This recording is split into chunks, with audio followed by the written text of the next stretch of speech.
Alors là, après avoir eu des questions biographiques, on va passer au livre Et puis viennent les femmes, et puis viennent les hommes, sorti aux éditions Lunatiques de vous, Cyril Latour. Comment vous est venue l'idée de ce texte ?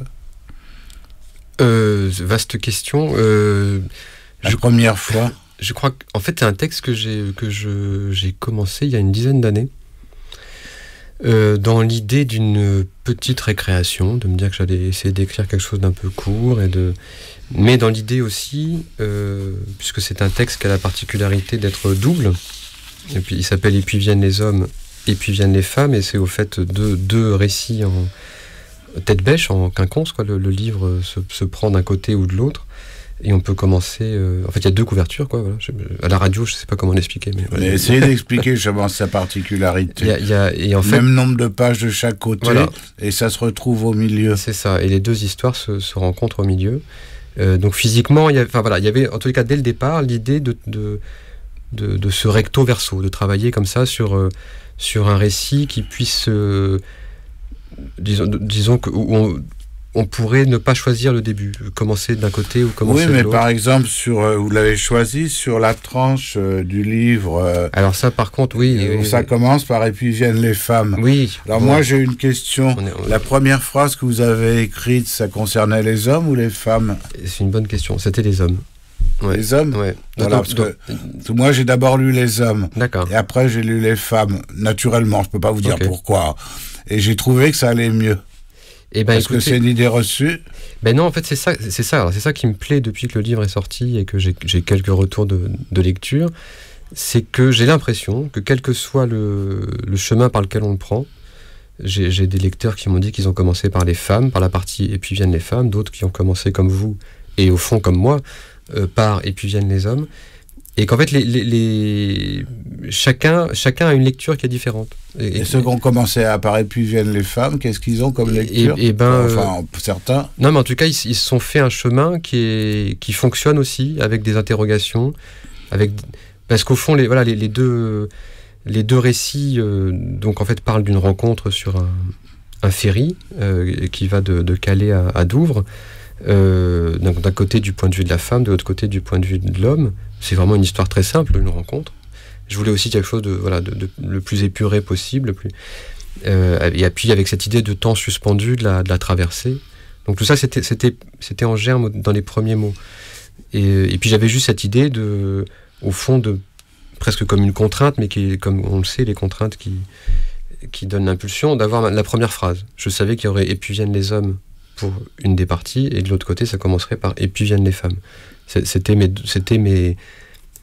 comment on dit, mon cahier des charges, quoi. Bon, c'était pas aussi clair que ça, mais voilà.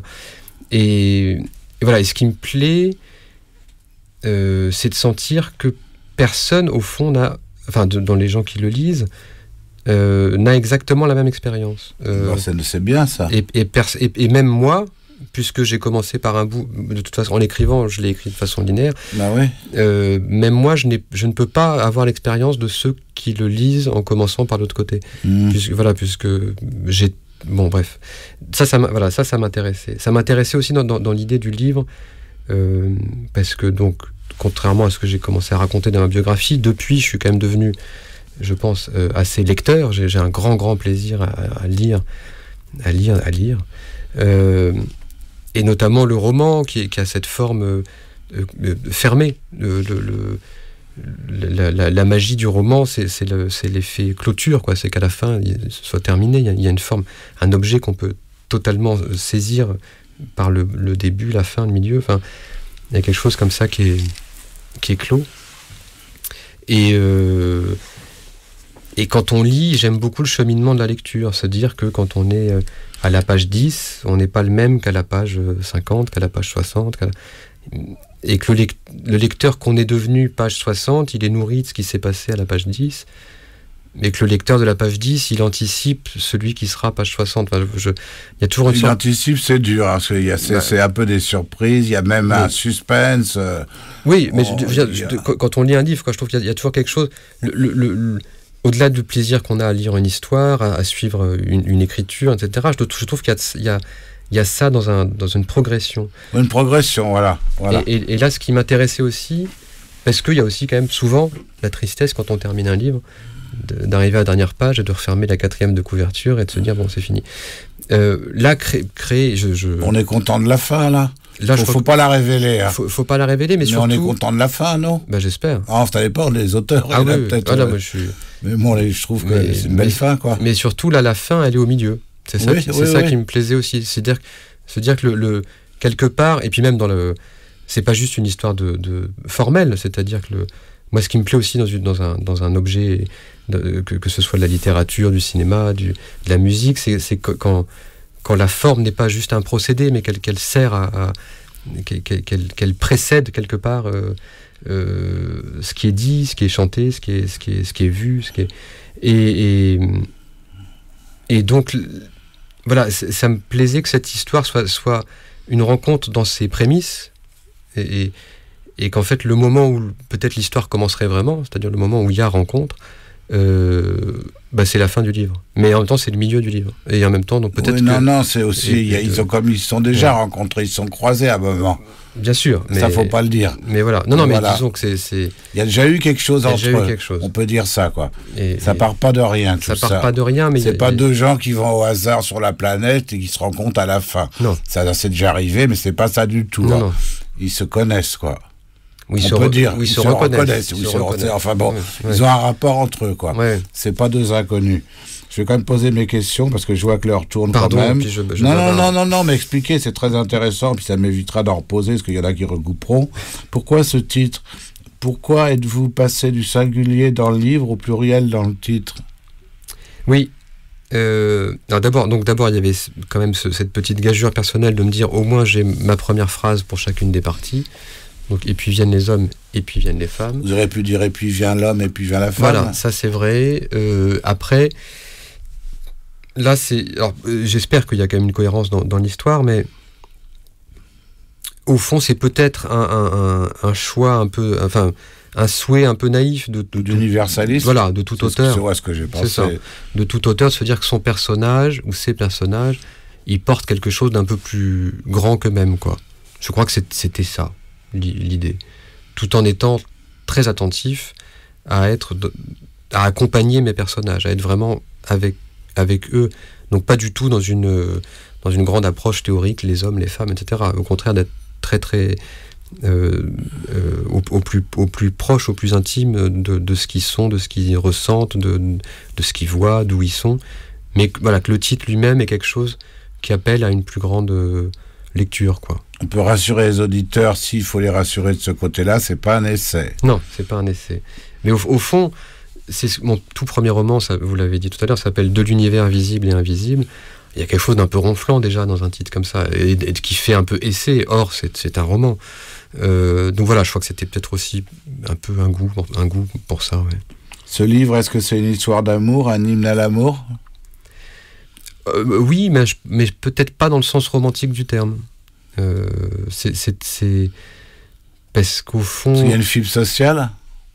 Il y a une fibre sociale dans le... J'ai une question là-dessus après. Ouais, alors peut-être on y reviendra peut-être après. Sur l'amour, en tous les cas, vraiment, enfin sur la rencontre, c'est-à-dire, je crois que c'est ça que j'ai voulu faire, cette espèce de temps de dépouillement dans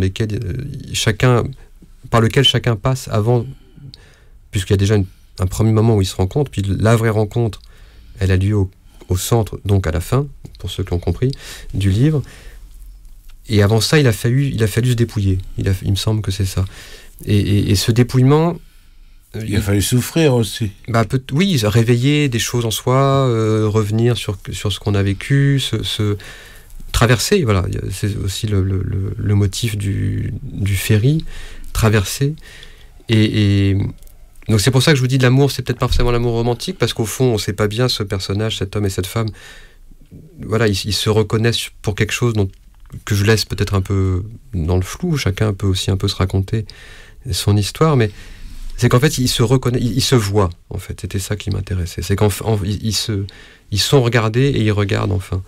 Et ça, pour moi, c'est ça l'amour, mais vraiment au sens très très large du terme, au-delà de la question de l'amour romantique, de l'amour amoureux. Enfin voilà, c'est cette capacité à pouvoir regarder l'autre et accepter d'être regardé de lui. La jeune femme dessine dans ce livre au début. Elle est dans un navire. Est-ce son gagne-pain ou est-elle sur son navire pour autre chose? Nous le saurons vite. Oui. Effectivement, on comprend. J'espère que cette femme, elle a bourlingué un peu. Et avec une vie un peu faite de différentes choses, pas toujours très cohérentes, mais ce qui reste comme un fil conducteur, c'est le fil de son crayon, de son carnet. Elle dessine. Et avec cette idée qui est propre souvent aux gens qui ont comme ça une expression artistique, qu'en fait on dessine toujours son autoportrait, enfin voilà, de même qu'on écrit toujours plus ou moins sa biographie, enfin son autobiographie, voilà, il y a quelque chose de ça, c'est que son fil rouge, c'est une quête d'elle-même, à travers beaucoup de voyages, à travers beaucoup d'aventures. Et donc elle est dans ce ferry, elle va prendre ce ferry pour y travailler en tant que dans le service d'hygiène et d'entretien, c'est-à-dire plutôt en bas de l'échelle du ferry. Mais voilà, elle a son carnet pour dessiner. L'homme vit dans une sorte de brouillard, entre guillemets. Qu'en pensez-vous? Et pouvez-vous nous parler de cette sensation que j'ai ressentie? De brouillard? Oui. Oui. Ça, c'est quelque chose qui est entre guillemets, je mets parce que... Bon, non, mais c'est quelque chose qui me va bien, parce qu'au fond, je crois que c'est quelque chose qu'on me dit souvent de mon écriture, et je crois que c'est... Comme s'il était mal réveillé, comme s'il avait pris des drogues, on ne sait pas trop, quoi. Oui, je crois qu'il est un peu... il a pris un coup sur la tête. Il est un peu sans contour, en fait. Je sais pas, il est hors de lui, inexistant, en même temps présent, enfin plein de choses, quoi. Il flotte, quoi. Il trouve pas tout à fait son ancrage, et il s'endort un peu dans ce ferry, il rêvasse. Et cette femme vient s'asseoir en face de lui et le dessine. Et donc en fait, dans ce dessin, c'était un geste. Mais il dort pendant ce moment-là. Il dort, ouais. Mais quelque part, elle lui donne un contour. C'est quelqu'un qui manque de contour, qui manque de... Il est pas... je sais pas comment dire, il est pas... je fais des gestes qu'on voit pas à la radio. Ça provoquera une scène même, ouais. Le fait qu'il la dessine, qu'elle le dessine. Tout à coup, elle le regarde et lui, il comprend pas ce regard. Il comprend pas... mais je crois que c'est ça, c'est un personnage qui est un peu vaporeux. Et souvent, je crois, quand je vois ce que j'ai écrit, mes personnages sont un peu vaporeux. Et je sais pas bien d'où ça vient, si ce n'est peut-être un truc tout à fait qui a l'air anecdotique, mais qui l'est peut-être pas. C'est que je suis quelqu'un d'assez myope. J'ai jamais vu très clair. En tout cas, si j'ai pas mes lunettes, je vois flou. Et en fait, j'aime bien aussi écrire dans le flou. Ça a l'air d'être peut-être à côté de la plaque, ce que je raconte, je sais pas, mais en tout cas, je crois que mes personnages sont écrits dans le flou, quoi. Ils manquent de forme. Alors, j'ai deux questions, je vous les pose d'un seul coup, et après j'en ai d'autres, mais on les fera pas. Vous répondez en quelques mots, d'accord? Okay. On n'a plus beaucoup de temps, il faut qu'on dise quelques mots du livre de poésie et la préface. Bien sûr. C'est quoi un coup de foudre, entre guillemets? Est-ce qu'il y a un côté social dans ce roman, en particulier dans la description de métiers durs, entre guillemets? Coup de foudre et social. Le coup de foudre, encore une fois, voilà, pour moi, il ne se pose pas tellement sur la question romantique, amoureux, mais c'est-à-dire vraiment plutôt cette question de la rencontre, le moment où on perçoit que l'autre nous regarde et nous, on est dans ce regard promis à exister. Enfin, voilà, pour moi, c'est ça l'essence d'une rencontre. Et donc, accepter d'être enfin regardé, d'être enfin vu et soi-même de voir. Mais voilà, ça dépasse peut-être pour moi un peu la question du coup de foudre amoureux. Et la question sociale, oui, elle est présente. C'est pas le cœur du texte, mais elle est présente aussi parce qu'on parlait de ce personnage masculin un peu vaporeux, un peu évanescent. Elle est présente parce que le personnage féminin qui travaille, qui nettoie le bateau, elle est invisibilisée, si je puis dire. Et elle joue aussi de ça, du fait qu'on ne la remarque pas. Et voilà. Donc c'est peut-être là qu'il y a une question. Non, mais il y a aussi l'histoire d'horaires. Ils ont des horaires durs, par exemple. Oui, ils partent tôt, ils se réveillent tôt. Rien que ça décale une vie, ça. Ça décale une vie, et puis ils s'attaquent... Mais tout. Ils s'attaquent à la fange, enfin, ils nettoient le vomi, enfin voilà, ils ont quelque chose... Et en même temps, on les remarque pas, on les voit pas. Donc il y a ce fond-là, effectivement. J'ai plein d'autres questions, j'en ai encore une demi-page, mais on va arrêter là.